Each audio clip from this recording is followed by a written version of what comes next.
ایک درویش بھی گزرے, سادے بندے, حضرت بہلول دانا, اسی کسی دے کچھ بھی نہ لگ دے تے نہ کوئی ساڈا دردی, بالکل سادے بندے, کوئی بات نہیں, کوئی کسی قسم کا لینا دینا نہیں, کپڑے بھی پھٹے پرانے. حضرت بہلول دانا رحمت اللہ علیہ سے بھی ایک شخص کی ملاقات ہوئی. تو بعض بندے ہوتے ہیں نا, انہیں 2-4 پہیلیاں یاد کر لی ہوتی ہیں, 2-3 کہانیاں. وہ کہتے ہیں جی میرا کسی مولوی نے سوال دا جواب نہیں دیتا, مننا گا دیتا ہوں جی کوئی مولوی میرے بھی سوال دا جواب. تو چونکہ آپ کا ارادہ ہی نہیں ہے سوال کا جواب لینے کا, آپ نے پہلے فیصلہ کر لیا ہے کہ میں نے سوال ہی ایسا کرنا ہے جس کا کوئی جواب. ہم لوگ پتہ کیا کرتے ہیں, بے معنی سوال. اس لیے نبی پاک صلی اللہ علیہ وسلم نے فرمایا ہے کہ جس نے دین کا علم اس لیے سیکھا کہ جاہلوں پہ روب جمائے گا یا علماء سے بحث کرے گا, اللہ اسے جنت کی خوشبو بھی عطا نہیں کرے. بحث کرنے کے لیے علم نہ سیکھے, عمل کرنے کے لیے علم سیکھے, اور عمل کا رستہ اپنے لیے آسان کرنے کی کوشش کرے, عمل کا رستہ. اسی طرح کا ایک بندہ تھا, وہ کہتا تھا جی میرے سوال کا جواب کبھی نہیں کسی نے دیا. اس کی ملاقات ایک درویش سے ہو گئی, حضرت بہلول دانا سے. فرمانے لگے پوچھو بھائی کیا سوال ہے؟ کہنے لگا بابا میرے 3 سوال ہیں. ایک تو یہ بتائے کہ اگر رب ہے تو وہ نظر کیوں نہیں آتا, اور دوسری میرا سوال یہ ہے کہ اگر جو کراتا ہے شیطان کراتا ہے تو انسان کو سزا کس بات کی, اور تیسری بات یہ کہ آپ کہتے ہیں کہ شیطان جن ہے, آگ سے بنا ہے, تو اسے بھی آگ میں ڈالا جائے گا تو آگ کو کیسے جلائے گی؟ تو حضرت بہلول دانا تھوڑا سا سوچنے لگے تو اس نے بڑی سخت بات کی. کہنے لگا مجھے پتا تھا جواب آپ کو بھی کوئی نہیں آتا. دیکھا نا, پڑ گئے نا سوچ میں. نیچے ایک روڑا پڑا تھا مٹی کا, اینٹ کا نہیں. مٹی بھی کئی دفعہ خشک ہو جائے نا دھوپ میں, کچی مٹی بھی تو روڑا تگڑا بن جاتا ہے. مضبوط روڑا پڑا تھا. حضرت بہلول دانا نے آؤ دیکھا نہ تاؤ دیکھا, روڑا اٹھایا اور زور سے سر میں دے مارا. اب وہ سر میں روڑا لگا, خون بڑا بہہ گیا. جا کے اس نے کوتوالے شہر کو سمجھنے SHO کو رپورٹ کرا دی کہ بابے نے نا میرا سر پھوڑ دیا ہے. بلا لیا. وہ SHO کہنے لگا بابا تو اس طرح کا ہے نہیں. اس نے کہا جی مار دیا, اب دیکھے. وہ جی میرا سر پھوڑ دیا ہے. بلا لیا. کہنے لگا یار وہ تو درویش بندے, اگر تو کہتا ہے تو چلو بلا لیتے. آپ آ گئے, تشریف لائے. تو اس نے کہا بابا آپ نے پتھر مار کے اس بندے کے سر کو پھوڑ دیا ہے. تو حضرت بہلول دانا کہنے لگے نہیں میں نے تو نہیں پھوڑا, میں نے تو اس کے 3 سوالوں کا ایک جواب دیا ہے. 3 سوالوں کا ایک جواب. اس نے کہا کیا؟ فرمانے لگے اس سے پوچھ لو. اس نے کہا جی کیا سوال تھے آپ نے؟ اس نے کہا جی پہلا میرا سوال یہ تھا کہ رب ہے تو نظر کیوں نہیں آتا؟ تو آپ فرمانے لگے میں نے تجھے روڑا مارا, درد ہو رہی ہے؟ کہنے لگا ہاں. کہنے لگے دکھا درد. درد ہوندی ہے نا ویسے, میرے میدے میں درد ہے جی. کتے ہے جی میدا؟ میدا نظر درد ہوتی ہے کہ نہیں؟ کہتے ہیں میرے جگر میں تکلیف ہے. جگر نظر آ رہا ہے؟ کہتے میرا دل سوڑا پیندا ہے. کتے جے دل لے آؤ انہوں ٹھنڈی وال وائیے. دل ہے پر نظر. میں تو کہا کرتا ہوں ہمارے جسم میں بہت سارے ایسے حصے ہیں جو اللہ نے بنائے ہیں, ہمارے ساتھ ہے, اور ہم انہیں دیکھ سکتے ہیں. ہماری پشت ہے نا ہمارے ساتھ, ہماری اپنی ہے نا جی. کوئی بندہ لاکتے مارے چاندتے انہیں لڑنا ہے کہ نہیں؟ وہ ڈنڈا مارے تو لڑائی ہو جاتی ہے, لیکن کبھی پشت دیکھی بھی ہے. تو حضرت بہلول دانا کہنے لگے کہ اگر درد ہے تو پھر, وہ کہنے لگا جی وہ دکھائی تو نہیں نا جا سکتی, پر ہے تو صحیح نا. تو آپ فرمانے لگے رب ہے پر دکھایا تو نہیں نہ جا سکتا. تو قیامت میں نظر آئے گا, اور آئے گا تو انشاءاللہ سارے دیکھیں گے, کھول کے دیکھیں گے اور راج کے دیکھیں گے. اور میرے نبی پاک فرماتے ہیں میں نے اپنا رب دیکھا ہے تو بڑی سونی صورت میں دیکھا ہے, بڑی سونی صورت میں. اور یہی بہتر ہے کہ پردوں میں وہ پردہ پوش رہے. وہ اگر پردے اٹھا دے تو کسے ہوش رہے. اچھا دوسری بات, حضرت بہلول دانا فرمانے لگے تیرا دوسرا سوال کیا تھا؟ کہنے لگا جی میرا دوسرا سوال یہ تھا کہ جو کراتا ہے شیطان کراتا ہے تو پھر انسان کو سزا قیامت میں کیوں ملے گی؟ تو آپ فرمانے لگے جا پھر تجھے روڑا بھی شیطان نہیں مارا, میرے اوپر پرچہ کیوں کٹا دیا؟ پکڑ جا کے اس کو. ایک دوست سوال پوچھ رہا تھا مجھ سے, کہنے لگا پیر صاحب میں نے طلاق دے دی ہے بیوی کو غصے میں. میں نے کہا طلاق ہو گئی. کہنے لگے میرا ارادہ ہی نہیں تھا, وہ تو غصہ تھا تو نکل گئی. میرا ارادہ میں کہ تو جو ایک بندہ مار چڑھے انہوں قتل ہی کر دے, تو بعد چاکھے میرا ارادہ تو تیرے اتنا کو کہن نہ کر دے, میرا خیال ہے تیرے کچھ نہیں کہیں گے, تیرے تے پرچہ بھی میرا ارادہ ہی نہیں تھا, غصہ آیا لڑائی. اور کئی دفعہ ایسا ہوتا ہے کہ غصے کے عالم میں آپ کا واقعی مارنے کا ارادہ نہیں ہوتا, لیکن غصے میں پتہ ہی نہیں چلتا کون سا گھوسا کون سا مکہ کس کو لگ جاتا ہے نا جی. اب کو بندہ کہ میرا ارادہ نہیں تھا تو سزا ملے گی کہ نہیں ملے گی؟ تو اس لیے حضرت بہلول دانا رحمت اللہ تعالیٰ علیہ فرمانے لگے کہ رب ہے, اس کے جلوے جگہ جگہ نظر آتے ہیں اور اس کی ذات قیامت میں نظر آئے. وہ کس طرح کا ہے, کس معیار کا ہے, کس حال میں ہے, یہ پتہ قیامت میں چلے گا. آپ نے فرمایا تیرا تیسرا سوال کیا تھا؟ کہنے لگا جی میرا تیسرا سوال یہ تھا کہ شیطان آگ سے بنا ہے تو آگ کو آگ میں ڈالیں گے تو اسے کیا تکلیف ہوگی؟ تو آپ فرمانے لگے تو کس چیز سے بنا ہے؟ کہنے لگا مٹی سے. تو فرمایا میں نے تجھے کیا مارا ہے؟ کہنا مٹی. فرمایا درد ہوئی ہے؟ کہنے لگا بڑی. فرمایا اسے بھی ہوگی. ہوئی ہے نا درد؟ کہنے لگا ہوئی ہے. تو فرمایا اسے بھی. ایک مضمون ایک کالم نگار ہیں, کبھی کبھی ان کا پڑھتا ہوں تو میرا تھوڑا بہت ان سے رابطہ بھی رہتا ہے. ایک دن انہوں نے مضمون لکھا تو مضمون یہاں سے شروع کیا. کہنے لگے کہ ایک چودھری کا بیٹا مر گیا تو ایک غریب کا بچہ اپنی دادی سے پوچھتا ہے کہ اب چودھری کون بنے گا؟ تو اس نے کہا اس کا بیٹا. تو وہ کہنے لگا دادی اگر وہ بھی مر گیا؟ تو اس نے کہا اس کا بیٹا. اگر کہا وہ بھی مر گیا تو اس کا بیٹا. تو دادی کہنے لگی پترا سارا پنڈ بھی مر جائے تو چودھری نہیں بن سکتا. میں ان کالم نگار نے فون کیتا, میں نے کہا یہ تو نے کیا فضول بات لکھی ہے, میرے ساتھ چل میں تجھے بتاتا ہوں غریبوں کے بچے چودھری بنے ہوئے. ہاں چل میرے ساتھ میں دکھاتا ہوں. اگر امیر کا بچہ ان پڑھ نکلا تو وہ گن لے کے بینک کے دروازے پہ کھڑا ہے, وہ چوکیدار ہے. اور اگر غریب کا بچہ پڑھ گیا تو وہ مینیجر بن کے اندر کرسی پہ بیٹھا ہوا ہے. تو بچوں میں صلاحیت پیدا کر. یہ تو نے کیا بات کر دی کہ چودھری نہیں بن سکتے؟ یہ تجھے کس نے کہا؟ یہ تو بچوں کو اقبال کہنے لگے کہ شکایت ہے مجھے یا رب خدا بندان مکتب سے, سبق شاہی ہے بچوں کو دے رہے ہیں خاک بازی کا. یہ آپ کیا بات کر رہے ہیں؟ انہیں بتاؤ کہ تم سارا کچھ بن سکتے ہو, تمہارے اندر کیا کمزوری؟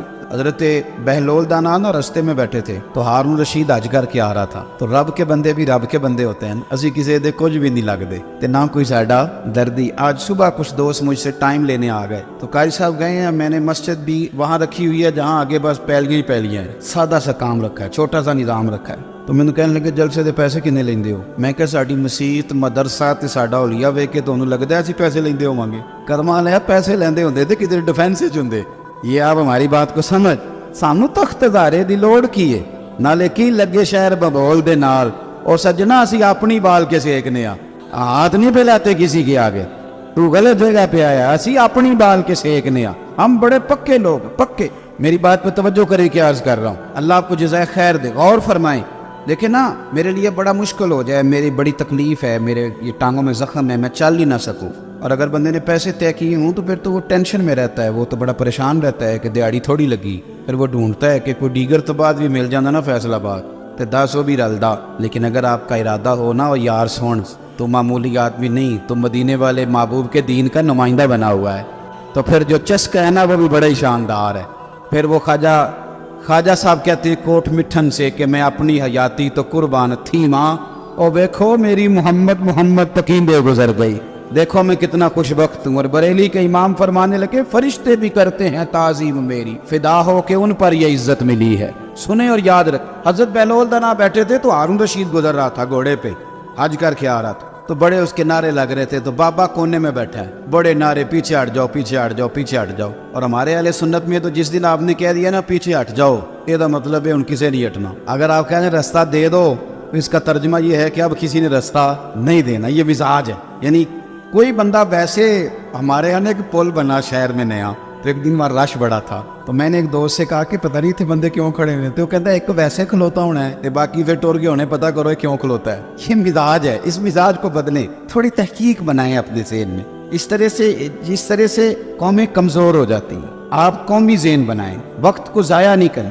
وہ بڑے لوگ تھے, بڑا مجمع تھا, لیکن حضرت بہلول دانا کونے میں بیٹھے تھے. ہارون رشید خود چل کے گیا, کہنے لگا بابا کیا دیکھ رہے ہو؟ تو آپ فرمانے لگے دیکھ یہ رہا ہوں کہ تجھ سے پہلے بھی لوگوں نے اپنے بڑے نعرے لگوائے, آج انہیں پوچھتا کوئی نہیں. دیکھیں نا میرے جیسے لوگوں کو غلطی لگ جاتی ہے کہ ہمارے بڑے اشتہار چھپتے ہیں, ہمارے لیے بڑے لوگ آتے ہیں, لیکن او پئیاں دس دیاں قبراں جنہاں تے پھل پے, او پائیا ادھروں کوئی نہیں جی آمدا, ادھروں لکھاں گئے. یہ ہمیں غلطی لگ جاتی ہے, غلط فہمی بن جاتی ہے. سنو اور یاد رکھنا, جب کہا نا کہ تیرے جیسے میں نے بڑے دیکھے, بڑے نعرے لگے, پر آج پوچھتا کوئی نہیں, تو ہارون رشید کہنے لگا بابا وقت کا بادشاہ ہے. یہاں ایم کسی سے ذرا تگڑی سلام لے لے تو بندے کہتے ہیں میرے اب سارے کام بن گئے, لیکن توحید اور رسالت والے لوگوں کا مزاج دیکھو کیا ہے. کہنے لگا بہلول دانا سے ہارون رشید کہنے لگا بابا جی کوئی حکم ہوا تو بتائیے گا. تو جناب بہلول دانا ہنسنے لگے, مسکرانے لگے, کہنے لگا جی میں نے کوئی لطیفہ تو نہیں سنایا, عرض کیا کوئی حکم ہو تو بتائیے گا. آپ فرمانے لگے یار تو بندہ ہو کے کس طرح کی باتیں کر, جا اپنا کام کر, جا کے جا وہ رستہ ہے اپنا رستہ ناپ. کہنے لگا حضور بتائیں تو صحیح. آپ فرمانے لگے سونا ہارون رشید تیرا کیا خیال ہے کہ میرا رب ہارون رشید کو دے گا اور بہلول دانا کو بھول جائے گا؟ یہ تو نے کیسی بات کر دی؟ یہ تو نے کیا کہا کہ میں میرے لیے کوئی حکم ہو تو جا اپنا کام کر جا؟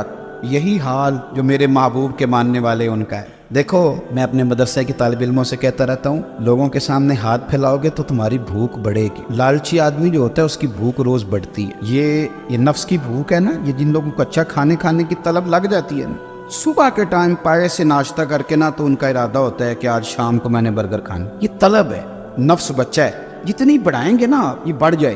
اور اگر آپ کا خیال ہے نا یار کمر سیدھی کرنے کے لیے کھانا ہے تو پھر اچار اور اس پہ، وہ میری والدہ کہا کرتی تھی، میرے ابا جی ان سے کہتے تھے کہ تو چار پالا ہے تے بڑولے چ دانے پالا ہے تے گرمیاں پرواہ کوئی نہیں، تو پھر اس میں بندہ سکھی رہتا ہے، پھر قناعت والی زندگی، پھر زندگی حسین ہو جاتی۔ میرے بھائی سمجھ لے اس کو، اگر آپ کا رب رسول سے رشتہ ہے، میں طالب علموں سے کہتا ہوں خدا رہا یہ مزاج نہ بنانا 2-4 ہزار دن میں جمع کرنے، آپ کنگال ہو جائیں، آپ کے پاس کچھ نہیں رہے، آپ کے اندر جو سینے کی علم کی دولت ہوگی نا، نور ہوگا، وہ بڑا مسئلہ بن جائے گا۔ آپ نے اس کا ریٹ لگا لیا، آپ نے کہہ لیا کہ یہ میرا گلا ہے، میرا سور ہے، میری آواز ہے، یا میرے اندر کوئی سرکار کی محبت ہے، یہ 40,000 ڈیلی کی ہے، پھر آپ کمزور پڑ جائیں۔ اور اگر آپ کہیں گے کہ سب سے زیادہ کرم ہی میرے اوپر ہے، تو پھر میرے اعلیٰ حضرت فرماتے ہیں دنیا داروں سے نہ مانگ، کون دیتا ہے دینے کو منہ چاہیے۔ تو بشر حافی رحمت اللہ علیہ سے سارا زمانہ پیار کرتا تھا۔ بغداد کا ایک تاجر کہتا ہے مجھے نہیں بابا اچھا لگتا، ہمارا اپنا اپنا ذہن ہے نا، ہم کہتے ہیں میں نے جدھر ساری دنیا جا رہی ہے وہاں نہیں جانا، کہتے ہیں کہ بابا مجھے نہیں اچھا لگتا تھا، حالانکہ سارا بغداد عزت کرتا۔ کیوں نہیں اچھا لگتا تھا؟ کہتے اس لیے کہ بابا نا صرف فرض مسجد میں پڑھتا تھا، باقی نماز گھر جا، تو میں کہتا تھا اتنا ولی ہے تو باقی بھی مسجد میں پڑھے۔ کہتے ایک دن میں نے کہا جسوسی کرنی ہے اس کی، جو کہ اسلام میں منع ہے۔ کہتے حضرت بشر حافی رحمۃ اللہ علیہ نے جمعے کے فرض پڑھے، فرض پڑھ کے نکل گئے دوڑ کے، فرماتے ہیں میں پیچھے ہو گیا، میں نے کہا میں نے سنتیں چھوڑ دی ہیں پر اس کا پتہ کرنا ہے، سنت نفل بعد میں پڑھوں گا۔ کہتے ہیں حضرت بشر حافی جلدی سے نا ایک کباب والی دکان پہ گئے، وہاں سے کباب خریدے، اور میں نے کہا بوڑھے کی عمر دیکھو اور اس کے ذائقے دیکھو، اس عمر میں بھی کباب کھائے گا، اوئے ہوئے مولوی کو روٹی نے ستایا تھا، اس لیے سنت اور نفل چھوڑا ہے۔ کہتے تھوڑا سا وہ آگے بڑھے تو نان بھائی کی دکان سے نا نان خریدے، میں نے کہا دیکھو یار دیکھو اس کے ذائقے، گرم نان کھائے گا، بہت سارے لوگ بغداد میں رات کی روٹی کھاتے پر یہ گرم کھاتا ہے۔ کہتے حضرت وہ نان اور کباب لے کے نا جنگل کی طرف مڑے تو میرے دل میں خیال آیا یار بڑا اس آدمی کا عجیب ذہن ہے، یہ اب سبزے پہ بیٹھ کے یہاں موج کرے گا، کھائے پیے گا، اور سنت نفل چھوڑ دی، اللہ ہزاروں مرید ہے۔ کہتے حضرت جنگل میں داخل ہوئے، تھوڑا سا سفر کیا تو کچی آبادی آ گئی، ایک کچے مکان کی ٹوٹا ہوا دروازہ، باہر سے کنڈی لگی، بغداد کے ننگے پاؤں چلنے والے ہزاروں مریدوں کے اس پیر نے کنڈی کھولی، اندر گئے، ایک فالج زدہ بابا جی بیٹھے۔ کہتے حضرت بشر حافی نے اپنی پگڑی کھولی اور اس آدمی کے منہ سے پانی نکل رہا تھا، رال ٹپک رہی تھی۔ کہتے پہلے اپنی پگڑی سے منہ صاف کیا، پھر پیالے سے پانی ڈال کے منہ دھویا، پھر حضرت اس کے ٹانگوں پہ کپڑا ڈال کے روٹی کا لقمہ توڑ کے اس کے منہ میں ڈال کے کہنے لگے بابا ناراض نہ ہونا، جمعے والے دن مجھے دیر ہو جاتی ہے، ابھی تو میں نے سنت اور نفل بھی پڑھنے ہیں، ناراض نہ ہونا مجھے دیر ہو جاتی ہے۔ کہتے ہیں وہ بابا رو پڑا اور کہنے لگا بشر یار 14 سال ہو گئے تو روز آتا ہے، 14 سال یہ 1 صدی کا قصہ ہے، 2-4 برس کی بات نہیں، 14 سال سے تو روز آتا ہے، میں پتہ نہیں کب تک لاش بنے پڑا رہوں گا، تو کب تک آئے گا؟ حضرت بشر حافی نے بابے کی آنسو پوچھ کے کہا بابا فکر نہ کر، آج کے بعد یہ جملہ نہ کہنا کہ تو میرے لیے بوجھ ہے۔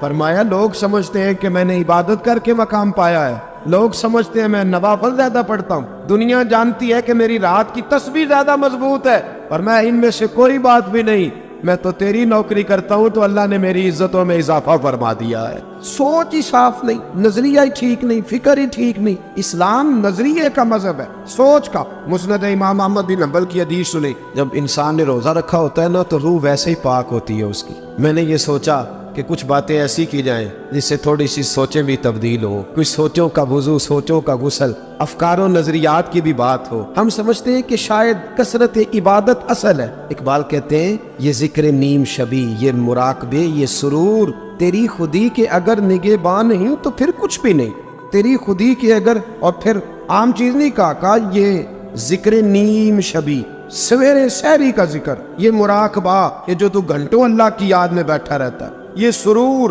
کہتے ہیں بے کیف عبادت نہیں، سرور والی، یہ ذکر نیم شبی، یہ مراقبے، یہ سرور تیری خودی کے اگر نگہباں نہیں، اگر تیرے نظریے کو نہیں بدل سکے، تیری سوچ نہیں بدل سکے، تیرا ایمان مضبوط نہیں کر سکے، تیری خودی کے اگر نگہباں نہیں تو پھر کچھ بھی نہیں۔ اور خرد نے کہہ بھی دیا لا الہ الا اللہ تو کیا حاصل؟ دل و نگاہ اگر مسلمان نہیں تو پھر کچھ بھی نہیں، دل و نگاہ۔ اقبال کہتے ہیں ایک دل کا کلمہ پڑھ، دوسرا نظر کا کلمہ پڑھ، ان پہ پابندی لگا۔ دل و نگاہ اگر مسلمان نہیں تو پھر تو کچھ بھی نہیں۔ حضرت انس بن مالک کہتے ہیں میں حضور کے پاس بیٹھا تھا، حضرت عبداللہ ابن عمر بھی بیٹھے تھے، کوئی بات ہو رہی تھی، ایک حجرے میں بیٹھے تھے، دروازے پہ دستک ہوئی، مسند امام احمد میں حدیث ہے، نبی پاک علیہ السلام نے فرمایا انس دروازہ کھولو، دروازے پہ وہ بندہ ہے جس کو اللہ بغیر حساب کتاب جنت عطا فرمائے گا، وہ بندہ ہے دروازے پہ۔ حضرت انس بن مالک کہتے ہیں میں نے دروازہ کھولا تو بندہ دیکھا، غریب سا ایک انصاری صحابی، اور بندہ بڑا سادہ، وضو تازہ کر کے آیا ہے تو پانی کے قطرے داڑھی سے بہہ رہے، اور چمڑے کے جوتے اس نے لپیٹ کے تو بغل میں چھپائے ہوئے، آ کے عطائیات کی حالت میں بیٹھا، حضور سے دو چار باتیں کی چلا گیا۔ ہم اس کا رنگ دیکھتے رہے اور مصطفیٰ کا کرم دیکھتے رہے۔ اس کو حضور نے جنتی کہا ہے۔ کہتے ہیں اگلے دن اسی ٹائم اسی وقت ہم حضور کے پاس بیٹھے تھے، پھر دروازے پہ دستک ہوئی، حضور نے فرمایا دروازہ کھولو، دروازے پہ وہ بندہ ہے جس سے اللہ بغیر حساب کتاب جنت عطا فرمائے گا۔ کہتے ہیں دروازہ کھولا، اور جیسے ہی میری نظر پڑی بندہ بھی وہی ہے جو کل آیا تھا، اور انداز بھی وہی ہے جو کل تھا، اسی طرح پانی کے قطرے، اسی طرح جوتے بغل میں، السلام علیکم، کل حضور فلاں بات کی تفصیل پوچھنی مجھ سے رہ گئی تھی، غلطی ہوگی دوبارہ آیا ہو۔ اس نے اپنی گفتگو کی، چند جملوں میں بات سمیٹی، چلا گیا۔ فرماتے اتفاق کی بات کے دن تیسرا، بندے بھی ہم دونوں، میں اور عبداللہ ابن عمر، حضرت انس بن مالک کہتے ہیں دونوں بیٹھے تھے، سیم ٹائم سیم ڈے، پھر دستک ہوئی، حضور نے فرمایا دروازہ کھولو، اور مسکرا کے فرمایا دروازے پہ وہ بندہ ہے جسے اللہ بغیر حساب کتاب جنت عطا فرمائے گا۔ کہتے ہیں کھل اٹھے ہمارے چہرے، باہر گئے، دستک ہوئی تھی، دروازہ کھولا، فرماتے مجھے یقین تھا وہی ہوگا جو 2 دن پہلے آیا تھا، اور میرے یقین کے مطابق ہی کام ہوا، وہی بندہ تھا جو کل بھی تھا، جو پرسوں بھی تھا، حالت اور کیفیت اور انداز بھی وہی تھا، پانی کے قطرے بہ رہے ہیں، اور اس شخص نے جوتے بغل میں دبائے ہوئے خدمت میں حاضر ہوا، بیٹھ گیا، بات چیت کی، چلا گیا۔ حضرت انس بن مالک کہتے ہیں تھوڑی دیر ہوئی تو حضور بھی تشریف لے گئے۔ حضرت عبداللہ ابن عمر مجھے کہنے لگے یار ویسے کتنے اس کے نصیب ہیں، کوئی آیا لے کے چلا گیا، کوئی عمر بھر بھی نہ پا سکا، میرے مولا تجھ سے گلا نہیں، یہ تو اپنا اپنا نصیب ہے، یہ تو اپنا اپنا، اور نہ کسی کے حال پہ طنز کر، نہ کسی کے غم کا مذاق اڑا، وہ جسے چاہے جیسے نواز دے، یہ مزاج لطف رسول ہے صلی اللہ تعالی علیہ وسلم۔ کہتے ہم لوگ گفتگو کرنے لگے، عبداللہ ابن عمر مجھ سے کہنے لگے یار ویسے پتہ کرنا چاہیے یہ کون سا عمل کرتا ہے، پتہ کرنا، ایسے ہم نہیں پتہ کرتے کہ یہ بندہ بڑا چمک گیا، پتہ کرو کون سا کاروبار کرتا ہے، ذرا اس کی جاسوسی تو کرو۔ اور بندے بھی بڑے سمجھدار ہیں، وہ سائیڈ بزنس نہیں بتاتے، وہ کہتے ہیں وہ جو میرا علیحدہ ہے وہ نہیں بتانا، کہیں یہ نہ شروع کر لے۔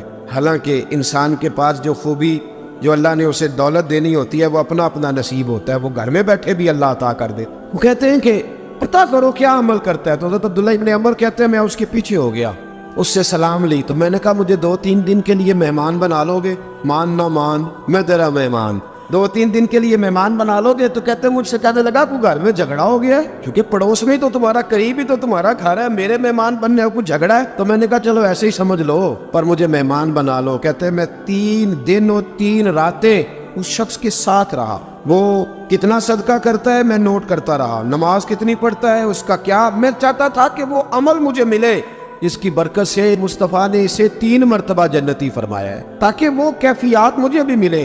حضرت عبداللہ ابن عمر کہتے ہیں کہ میں نے کوئی خاص چیز نہیں دیکھی، وہ عشاء پڑھتا تو فجر تک بستر پہ کروٹیں لیتا، اور میں الحمدللہ اٹھ کے تہجد بھی پڑھتا، نوافل بھی پڑھتا۔ کہتے ہیں وہ 1 سپارہ پڑھتا، میں 3 پڑھتا۔ فرماتے اس نے 3 دنوں میں کھجور بھی صدقہ نہیں دی، کہ کھجور بھی، اور میں نے بڑے بڑے غریبوں کی مدد کی۔ میں کہنے لگا کہ عمل تو میرا زیادہ ہے اس سے، پھر خوبی کیا ہے؟ خاص توجہ کرنا، اسلام اور دین کا جو فکری اساس ہمیں صحابہ نے دی۔ حضرت عبداللہ ابن عمر کہتے ہیں میں نے تیسرے دن اسے کہا بھائی اللہ تیرا بھلا کرے، تو نے بڑی خدمت کی، میں نے جانا ہے میرا کوئی جھگڑا نہیں ہوا تھا، میں تو بس تیرا عمل دیکھنے آیا تھا کہ تو عمل کیا کرتا ہے۔ تو وہ صحابی کہتے ہیں مجھے کہنے لگے یار تو میرا عمل دیکھنے آیا تھا, مجھے بتا تو صحیح کیوں دیکھنے آیا میرا عمل, تجھے کیا ضرورت پڑی میری جاسوسی کی؟ تو کہتے ہیں مجھ سے جب اس نے سوال کیا تو میں نے اس کو کہا بھائی تو 3 دن آیا نا, ہم بیٹھے ہوئے تھے. کہا ہاں میں آتا رہا ہوں. کہا 3 دن نبی پاک نے فرمایا اللہ تجھے بغیر حساب کتاب جنت عطا فرمائے گا. تو میں چاہتا تھا کہ میں ذرا جاسوسی کروں, ذرا دیکھیں, کھوج لگاؤں کون سا ایسا عمل ہے. آپ بھی ذرا دھیان دیجئے گا, کون سا ایسا عمل ہے. حالانکہ تو عشاء پڑھتا ہے, اٹھ کے فجر پڑھتا ہے, میں تہجد بھی پڑھتا ہوں, تیرا سپارہ 1 ہے میرے 3 ہے. کون سا ایسا عمل ہے جس کے سبب تجھے جنت ملے گی؟ کہتے ہیں وہ صحابی کہنے لگے یار کوئی ایسا عمل نہیں, کوئی شے نہیں, میں اس قابل ہی نہیں. من نانم کے من دانم, جو میں ہوں مجھے پتا ہے. کہا پھر کوئی بات تو ہوگی, تیری مہربانی بتا دے, میں نے 3 دن 3 راتیں محنت کی ہے, بتا دے. کہتے ہیں وہ کہنے لگے اگر تجھے بتاؤں نا تو پھر سن, میں جب رات کو سوتا ہوں تو اپنے دل پہ نظر ڈالتا ہوں, اور سویرے جب اٹھتا ہوں تو پھر اپنے دل پہ نظر ڈالتا ہوں. موبائل پہ نہیں, کنجی پہ نہیں کہ چابیاں کدھر ہے, بٹوے پہ نہیں. میں رات کو سوتے ہوئے بھی اپنے دل پہ نظر ڈالتا ہوں, سویرے اٹھتے ہوئے بھی میں سب سے پہلے اپنے دل پہ نظر ڈالتا ہوں. فرماتے ہیں الحمدللہ میرے دل میں کسی کا حسد نہیں ہے, کسی کے بارے میں کوئی کینہ نہیں, کوئی کسی کے بارے میں میل نہیں. میں اللہ کے ہر بندے کے بارے میں سوچ, نظریہ, فکر اچھی رکھتا ہوں. اور فرمایا میں تیرے بارے میں بھی عبداللہ یہی سوچتا ہوں کہ تو مجھ سے زیادہ نیک. الحمدللہ اس وقت بھی میرا ذہن یہ ہے کہ انس بن مالک مجھ سے زیادہ پرہیزگار ہے. اس وقت بھی میری سوچ یہ ہے کہ محبوب کے سب صحابہ میں سب سے کمزور میں ہی ہوں. ناطق عبداللہ ابن عمر کہتے ہیں میں نے اس کا ہاتھ چوما, میں نے کہا سمجھ آ گئی ہے, تیرا نظریہ, تیری سوچ پکی اور سچی مسلمان ہے, تو دل اور روح کا مسلمان ہے, تو نظر اور روح کا مسلمان ہے. یہ سب